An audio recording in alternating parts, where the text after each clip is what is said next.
That's your emotions within that motivated frame. So, and that's another example of how your mind is embedded in your body. Your emotions are like they're offshoots of action tendencies. That's the right way to think about it, because action is everything fundamentally. So what are some basic motivations? Most of these are regulated by the hypothalamus, by the way, and that tells you just how important a control system it is. The other thing that's useful to know about the hypothalamus is that it has projections going up from it that are like tree trunks, and inhibitory projections coming down that are like grapevines. So you can kind of control your hypothalamus as long as it's not on too much, but if it's on in any serious way, it's like it wins.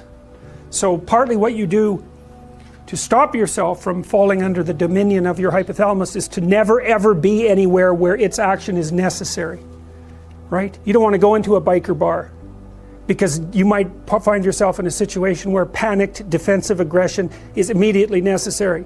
You probably don't want that.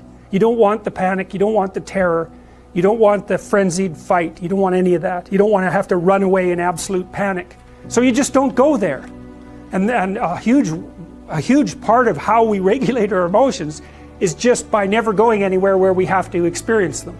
And so that has very little to do with internal inhibitory control and everything to do with staying where you belong. The Myth of Mental Illness by Thomas Szasz, S-Z-A-S-Z. It's a classic.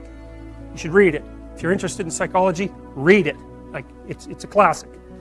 And he basically said, most people have problems in living, they don't have psychological problems.